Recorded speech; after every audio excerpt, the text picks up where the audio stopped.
بر حبیب خدا خاتم الانبیاء صلوات۔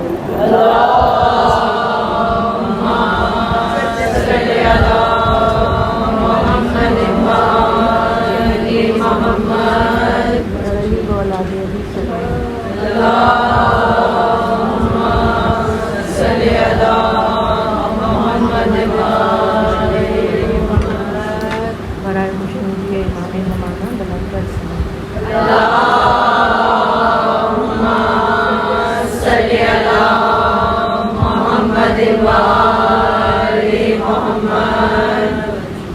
اعوذ باللہ من الشیطان الرجیم، بسم اللہ الرحمن الرحیم، الحمد للہ رب العالمین، والصلاۃ والسلام علی اشرف الانبیاء والمرسلین، الرسول المصدق المصطفى الامجد بالقاسم محمد صلی اللہ علیہ وسلم۔ اللہم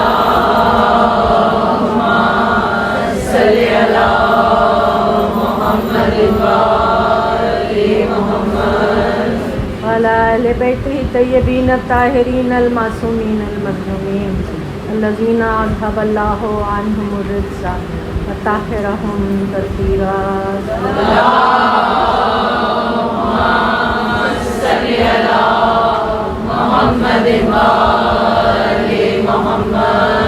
وعلی صاحب دعوت النبویہ وصولۃ الحیدریہ والعصمت الفاطمیہ والحلم الحسنیہ وشجاعت الحسینیہ والعبادت السجادیہ وعلوم الباقریہ وآثار الجعفریہ ومعاصر الکاظمیہ والحجج الرضویہ والجود التقویہ والنقاوت النقویہ والہیبت العسکریہ والغیبت القائم بامر اللہ صلوات اللہ۔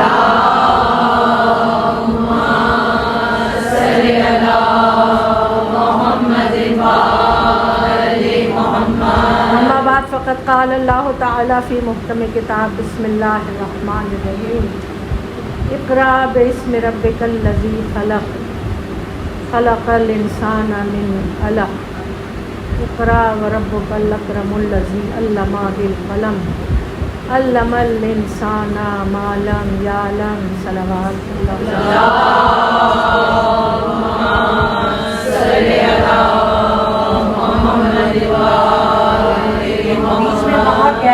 تھوڑا تھوڑا آگے آ جائیں تاکہ پیچھے آنے والوں کو زحمت نہ ہو اور پھر مجلس ڈسٹرب نہ ہو بار بار۔ درود بھیجیے محمد۔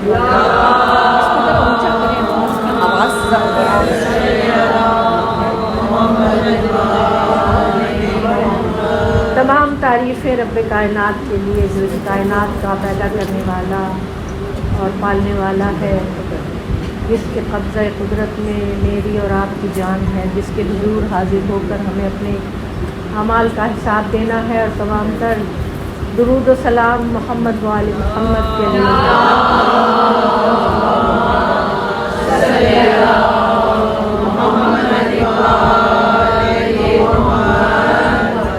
جو بارگاہ حق سے دین حق لے کر آئے اور اس کی حفاظت کا انتظام کیا۔ سرنامہ کلام کے لیے میں نے سورہ علق کی ابتدائی آیات کی تلاوت کا شرف حاصل کیا۔ ان کا ترجمہ کچھ یوں ہے کہ پڑھیے اپنے رب کے نام سے جس نے انسان کو خون کے لوتھڑے سے خلق کیا۔ پھر دوبارہ پڑھیے اپنے رب کے نام سے کہ جو بڑا کریم ہے اور اس نے انسان کو وہ کچھ سکھایا جو وہ نہیں جانتا تھا۔ ابتدائی آیات ہیں یہ، اور مورخین نے، مفسرین نے لکھا ہے کہ پہلی وحی کی ابتدائی آیات ہیں، اور پہلی وحی اس حوالے سے اس مجلس کا عنوان مکتب حسینی میں علم کی اہمیت، یہ مجلس امام زمانہ کے حضور پیش کرتی ہے۔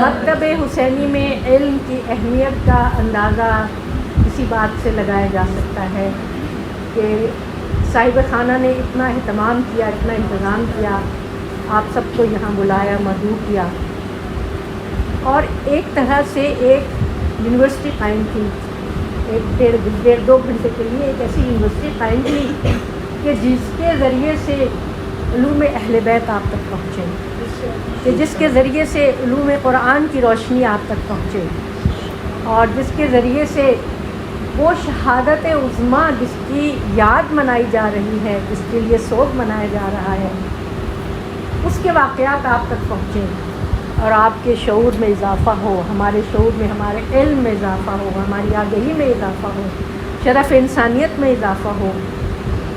مکتب حسینی میں علم کی اہمیت وہ یوں ہے کہ مکتب حسینی مکتب قرآن ہے، مکتب قرآن ہے، اور قرآن علم ہے، قرآن نور ہے، اور صاحب قرآن کو معلم انسانیت بنا کر بھیجا۔ آپ کا سب سے بڑا شرف یہ تھا، آپ کی بعثت ہی کتاب و حکمت کی تعلیم اور تزکیہ نفس کے لیے ہوئی۔ یہ دعائے ابراہیمی جب جناب ابراہیم علیہ السلام اپنے بیٹے کے ساتھ کعبے کی دیواروں کو بلند کر رہے تھے، اس وقت آپ نے دعا کی تھی۔ یہ دعا قرآن حکیم میں یہ الفاظ 3-4 جگہ موجود ہیں، جس کا مفہوم یہ تھا کہ پروردگار انہی میں سے ایک رسول کو بھیج جو ان پر تیری آیات کی تلاوت کریں، جو ان کے نفوس کا تزکیہ کریں، جو ان کو کتاب اور حکمت کی تعلیم دیں۔ یہ دعا 2500 سال سے زیادہ عرصے تک زمین اور آسمان کے درمیان گونجتی رہی، اور یہاں تک کہ فاران کی پہاڑیوں سے علم کا سورج نمودار ہوا، اور پروردگار عالم نے احسان فرمایا ہے مومنین پر، احسان ہے لقد من اللہ، احسان ہے مومنین پر کہ اس نے انہی میں سے ایک رسول کو مبعوث کیا جو ان پر آیات الہی کی تلاوت کرتا ہے، جو ان کے نفوس کا تزکیہ کرتا ہے، جو ان کو کتاب کی تعلیم دیتا ہے، اور جو ان کو حکمت کی تعلیم دیتا ہے۔ اس سے پہلے تو وہ کھلی ہوئی گمراہی میں تھے۔ اس کا احسان جتایا گیا۔ سورہ جمعہ کی آیت نمبر 2 میں بھی یہ ارشاد فرمایا گیا۔ گویا معلم انسانیت آخری نبی، 1,24,000 انبیاء کی پوری فہرست کے آخری نبی، جن کی بعثت علم کی تکمیل کے لیے اور مختلف علوم کو معراج تک پہنچانے کے لیے ہوئی تھی۔ اور علم کی فضیلت آپ سب جانتے ہیں، پڑھا لکھا مجمع ہے کہ علم انسان کا شرف ہے۔ علم کے لیے جو عالم طالب علم اپنے گھر سے علم حاصل کرنے نکلتا ہے، اس کے لیے پرندے دعائیں کرتے ہیں، اس کے لیے پانی میں سمندر کی مچھلیاں دعائیں کرتی ہیں، اس کے لیے فرشتے دعائیں کرتے ہیں، اور اس کے لیے فرشتے اس کی راہ میں اپنے پر بچھاتے ہیں۔ بہت فضیلتیں ہیں، میں مختصر آپ کے سامنے بس بیان کروں۔ اور علم گہوارے سے لے کر قبر تک وہ انسان کو حاصل کرنا ہے۔ علم کی کوئی عمر نہیں، آپ سب بہتر جانتے ہیں اچھی طرح سے، اور علم کی اتنا بڑا، اتنا وسیع یہ موضوع ہے، لیکن ہمارا موضوع خاص ہے مکتب حسینی میں علم کی اہمیت۔ یوں تو آج آپ دیکھ رہے ہیں دنیا میں کہ پنڈورا باکس کھلا ہوا ہے، علوم کہاں سے کہاں تک پہنچ رہے ہیں، اور آرٹیفیشل انٹیلیجنس نے کتنی قیامتیں برپا کی ہوئی ہیں، اور یہاں سے وہاں تک ایسی ایسی چیزیں آپ کے موبائلوں میں ملتی ہوں گی جو آپ یہ یقین بھی نہیں، آپ دیکھ بھی نہیں سکتے کہ یہ اصلی ہے یا کریٹڈ ہے یا آرٹیفیشل انٹیلیجنس نے یہ ہمیں کر کے۔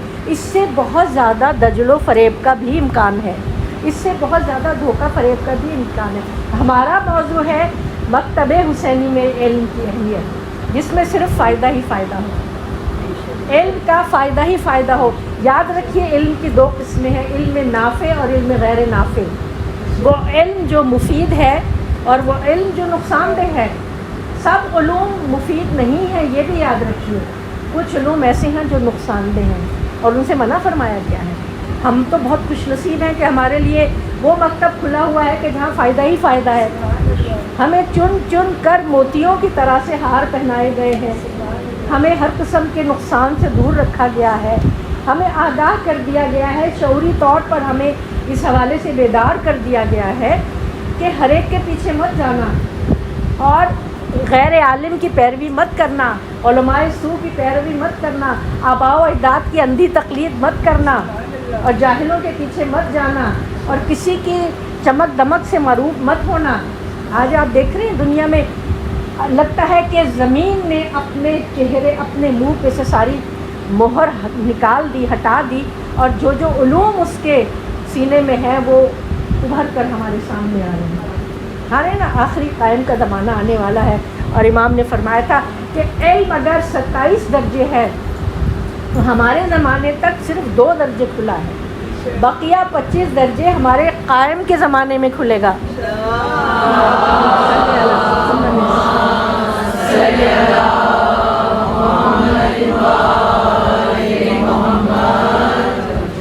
اور انسان میں علم کی کتنی استعداد رکھی ہے اللہ نے، کتنی قوت رکھی ہے اس کے اندر، کتنی طاقت رکھی ہے کہ جب انسان کو خلق کیا تھا، پہلا انسان جب حضرت آدم کو خلق کیا تھا تو اس میں ودیت کر دیا تھا علم، 2 طرح کا علم ودیت کیا تھا، ایک علم روحانی اور ایک علم مادی۔ علم روحانی تو الستو بربکم، کیا میں تمہارا رب نہ ہوں؟ نہیں، قالوا بلا، ہم سب نے بآواز بلند کہا تھا کیوں نہیں تو ہمارا رب ہے۔ یہ وہ علم ہے جو انسان کو اللہ کا بندہ بنانے کے لیے اللہ تعالیٰ نے اس کی فطرت میں ودیت کر دیا تھا، یہ علم روحانی جس کو ہم میٹا فزکس کا بھی علم کہتے ہیں۔ دوسرا علم جس کا ذکر سورہ بقرہ کی آیات 31 سے لے کے 34 تک کیا گیا ہے، علم الاسماء یا علم اشیاء، یہ بھی آدم کے اندر رکھ دیا گیا، اور یہ بہت بڑی فضیلت تھی۔ اب اس کو ہم علم مادی کہہ لیں، سائنس کا علم کہہ لیں، فزکس کا علم کہہ لیں، اور جتنی ترقیات دنیا میں آپ دیکھ رہی ہیں چاروں طرف، یہ اسی علم کی بدولت ہے۔ اور ہماری آنکھیں خیرہ ہو جاتی ہیں اس حوالے سے، لیکن اقبال نے کیا خوب کہا کہ خیرہ نہ کر سکا مجھے جلوہ دانش فرن، سرما ہے میری آنکھ کا خاک مدینہ و نجف۔ ہم تو ان کے ماننے والے ہیں جنہوں نے فرمایا تھا کہ انا مدینۃ العلم و علی، میں علم کا شہرہ ہوں۔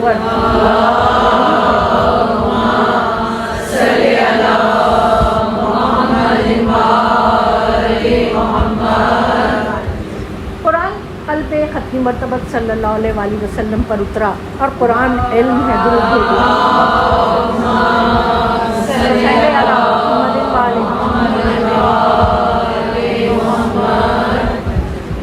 قرآن قولی شکل میں اترا تھا، یہ ریٹن فارم یا تحریری یا کوئی نصاب کی شکل میں نہیں اترا تھا، قولی شکل میں اترا تھا، سوالوں کے جواب کی شکل میں۔ اور قرآن میں علوم جو ہیں وہ موتیوں کی طرح بکھرے ہوئے ہیں۔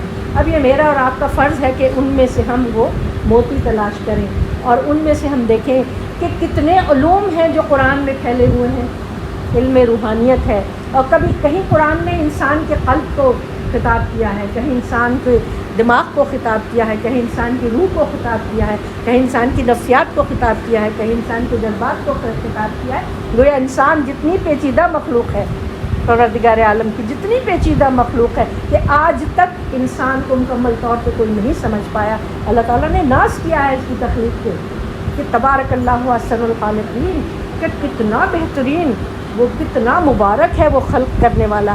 اس مخلوق جو میں اور آپ الحمدللہ ہمیں اس مخلوق کے دائرے میں رکھا، جس پر پروردگار عالم نے فخر فرمایا اپنی قدرت پر، اپنی تخلیق پر فخر، لیکن ساتھ میں یہ بھی کہہ دیا کہ ثم رددناہ اسفل سافلین۔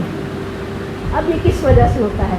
یہ اس وجہ سے ہوتا ہے کہ جب ہم اپنے اس مقصد حیات سے ہٹ جاتے ہیں، وہ مقصد حیات جو سورہ فاتحہ میں ہمیں بتایا گیا، اہدنا الصراط المستقیم، ہم نماز میں پڑھتے ہیں، ہر نماز میں سورہ فاتحہ پڑھنا، اور اس میں اہدنا الصراط المستقیم کے دکھا ہمیں سیدھا راستہ۔ اب ہمیں صراط مستقیم پر قائم رکھ۔ صراط مستقیم کیا ہے؟ زندگی کے ہر لمحے میں، ہر پہلو پہ بہترین فیصلہ کرنا، یہ صراط مستقیم ہے، یہ صراط مستقیم ہے۔ اور ہمیں تنہا نہیں چھوڑا گیا، ہمیں ہمارے ہادیوں نے، ہمارے رہبروں نے، اور ایک نہیں ہمارے کتنے رہبر ہیں، ہمارے وہ 14 پلانے والے ہیں، پرواہ تیری کیا، بتلائے دیتی ہوں تجھے میں خانوں کا پتہ، بتاؤ کازمین و خراسان و تھا میرا، خورشید مدعا میرا برج شرف میں ہے، ایک کربلا میں، ایک میرا ساقی نجف میں ہے۔ درود بھیجو محمد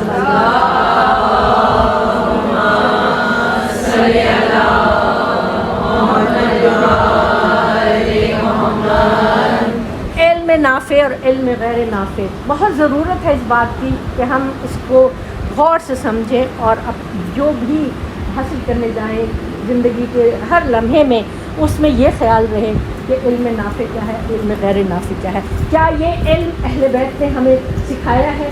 کیا اس علم کی طرف اہل بیت نے ہماری رہنمائی کی ہے؟ یہ کیوں؟ اس لیے کہ حضور نے کیا فرمایا تھا، انی تارکم فیکم مستقلین کتاب اللہ و عترتی، میں تمہارے درمیان دو گراں قدر چیزیں چھوڑ گیا. یہ متفق علیہ ایسی حدیث ہے جو سنی شیعہ تمام مکاتب فکر میں اس پہ کسی کو کوئی اختلاف نہیں کہ میں تمہارے درمیان دو گراں قدر چیزیں چھوڑے جا رہا ہوں، اللہ کی کتاب اور میرے عترت اہل بیت، کہ جب ان سے متمسک رہو گے تو کبھی گمراہ نہیں ہوگے، یہاں تک کہ یہ مجھ سے حوض کوثر پر آ کر ملے تو تم بھی ان کے ساتھ حوض کوثر پر. تھوڑا سا فرق اس میں، کچھ لوگ کہتے ہیں کہ کتاب اور سنت، کچھ لوگ کہتے ہیں کتاب اور عطرت. اب سنت بھی عطرت سے زیادہ کس کے پاس ہوگی؟ ہم تو سنت بھی عطرت سے لیتے ہیں، ہم تو سنت بھی ان سے لیتے ہیں جن کے لیے آئے تطہیر اتری، انما یرید اللہ لیذھب عنکم الرجس اہل البیت ویطہرکم تطہیرا. صلی علی محمد مکتب حسینی میں ہم تو علم بھی ان سے لیتے ہیں جو سورہ آل عمران کی آیت نمبر 61 میں صادقین کہ جو فرمایا کہ فمن حاجک فیہ من بعد ما جاءک من العلم فقل تعالوا ندعو ابناءنا وابناءکم ونساءنا ونساءکم وانفسنا وانفسکم ثم نبتہل فنجعل لعنۃ اللہ علی الکاذبین، کہ جو ان 5 کے مقابلے میں آئے گا جو وہ جھوٹا ہوگا. یہ سچے ہیں. اور کونوا مع الصادقین کی جو ہمیں قرآن حکیم سے حکم دیا گیا ہے کہ سچوں کے ساتھ ہو جاؤ. اور کیا کہا گیا کہ یہ وہ لوگ ہیں کہ جن کو محکم کا بھی علم ہے، متشابہ کا بھی علم ہے.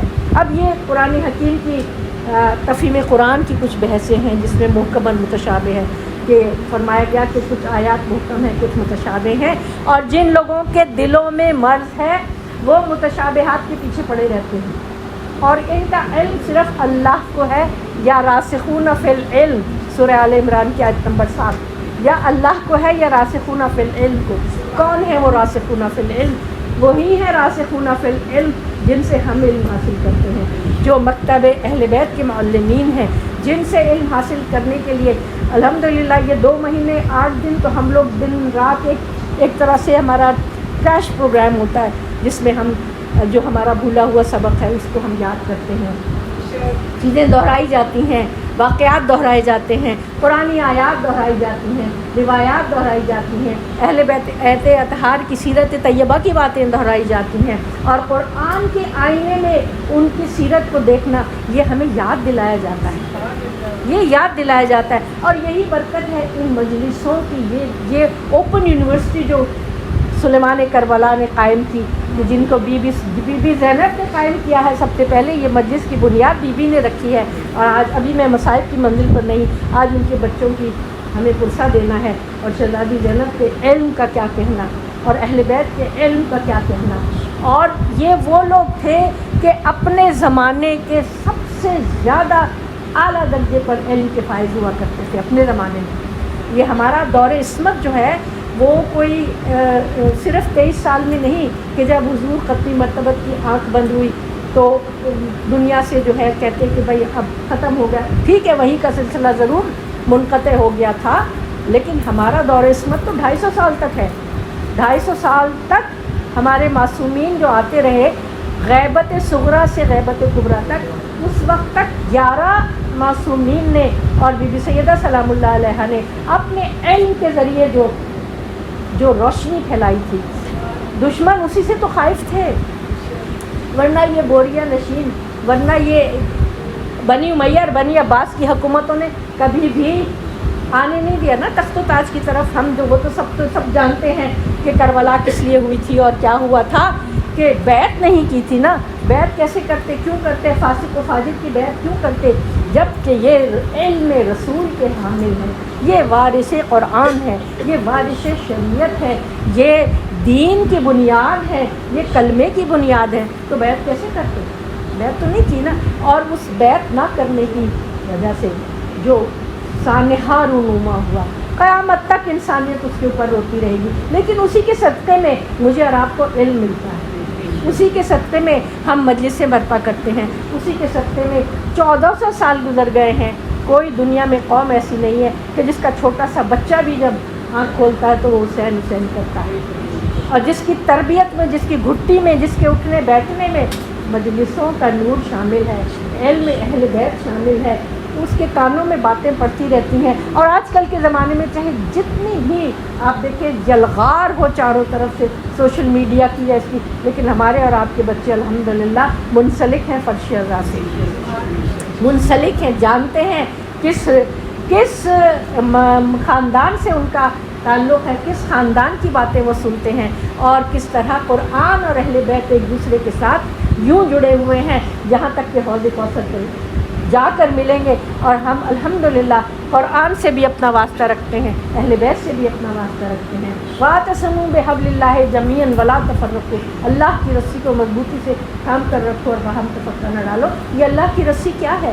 رسی دو بلوں سے مل کے بنتی ہے, دو بٹوں سے مل کے بنتی ہے, ایک اللہ کی کتاب, ایک حضرت اہل بیت.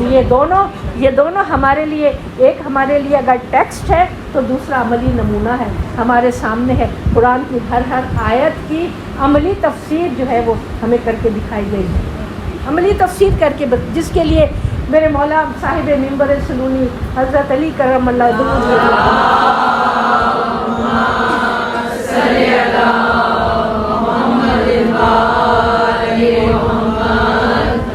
آغوش رسالت کے پروردہ, جن کو حضور نے اپنی گود میں پالا, آپ کی آغوش میں ہی تو آنکھیں کھولی تھی. جناب فاطمہ بنت اسد جب خانہ کعبہ سے لے کر نکلی تھی, 3 دن سے کہا تھا کہ یہ بچہ آنکھیں نہیں کھول رہا ہے, تو اس وقت جناب رسول خدا نے ان کو اپنی زبان چسائی تھی, اور وہ زبان جو چسائی تھی اس میں علم نبوت ان کے اندر داخل کر دیا تھا, اور علم ولایت اور تمام. اور مورخین نے کہا ہے نا, لکھا ہے کہ قرآن کی تلاوت کی تھی میرے مولا نے جب آغوش میں آئے تھے تو, اور کس طرح پرورش کی تھی کہ ان کو اس طرح, مولا علی فرماتے ہیں کہ مجھے اس طرح کھانا کھلاتے تھے جیسے پرندہ اپنے بچے کو دانہ چباتا ہے. پرندہ کیسے, پہلے وہ اپنے منہ میں لیتا ہے پھر وہ بچے کے منہ میں ڈالتا ہے. تو لعب دہن رسالت نے وہ نور ان کے اندر داخل کر دیا تھا بچپن ہی سے, کہ جب ذوالعشیرہ کا مقام آیا, اور 10-11 سال کا بچہ ہے, 3 دن تک دعوت ہوئی. مجھے دعوت ذوالعشیرہ نہیں پڑھنی, حالانکہ بہت انٹرسٹنگ ہے, بڑی دلچسپ بات ہے. بنی ہاشم کے 40-45 لوگوں کو بلایا تھا, اور یہ دعوت بھی اللہ کے حکم کے تحت. وَانذِرْ عَشِيرَتَكَ الْأَقْرَبِينَ 3 سالہ خفیہ تبلیغ کے بعد جب حکم ہوا کہ اپنے رشتہ داروں کو بلاؤ, 3 دن تک جو ہے وہ کھانا بنایا گیا, اور مینیو بھی جو تھا وہ الہی مینیو تھا, عام مینیو نہیں تھا. جناب خدیجۃ الکبریٰ جو ملکۃ العرب ہیں, جن کی دولت کا کوئی ٹھکانہ نہیں, وہ چاہیں تو عرب کے ہر شخص کے لیے پورا بچڑا بھون کے اس کے پیٹ میں وہ ڈال کے کھلا سکتی تھی, ان کے پاس کوئی کمی تھی کسی دولت کی یا کچھ کرنے کی. لیکن حکم ہوا وہاں سے کہ اس دعوت کا خاص انتظام ہوگا, کیونکہ یہ دعوت شکم سیری کے لیے نہیں ہے, یہ دعوت روحوں کے لیے ہے, یہ دعوت آمادگی کے لیے ہے, اس علم کی آمادگی کے لیے جو علم ہم نے اس نبی کے ساتھ بھیجا ہے قرآن کو وصول کرنے کے لیے. اور مختصر یہ کہ وہ دعوت تھوڑا سا کھانا تھا, بالکل جو عرب کا ایک آدمی اس وقت کھا لیتا تھا. کہا کہ وہ جب سب نے کھا لیا اور وہ کھانا بچا رہا, تو ابو لہب نے کہا کہ یہ تو بہت بڑا جادو ہے, ارے چلو چلو چلو جلدی سے چلو, یہاں تمہارے پر جادو ہو جائے گا. تو تم پہلی دفعہ یہ ہوا, دوسرے دن پھر بلایا گیا. اب پھر جب ابو لہب نے شور مچانا شروع کیا, جناب ابو طالب نے ڈانٹ کے کہا بیٹھ جاؤ اور محمد کی بات سنو, بیٹھ جاؤ اور محمد کی بات سنو. مجال نہیں تھی کسی کی کہ رئیس مکہ کے سامنے کوئی بول سکتا, سردار قریش. بہت رعب تھا جناب ابو طالب کا, روم اور ایران کے درباروں میں جناب ابو طالب کا طوطی بولتا تھا. سردار مکہ تھے اور خانہ کعبہ کے متولیوں میں سے تھے, بہت بڑا مقام تھا. جناب عبد المطلب کے بیٹوں میں بہت بڑا مقام تھا, اور انہی کو پروردگار عالم نے چنا پشت پناہی رسول کے لیے, جناب ابو طالب کو. اور پھر حضور نے جب فرمایا اور کہ اپنے دیکھو میں اللہ کا رسول ہوں اور مجھ پر وحی نازل ہوئی ہے, کون ہے جو قولوا لا الہ, میں اپنے الفاظ میں بیان کر رہی ہوں, قولوا لا الہ الا اللہ کے اس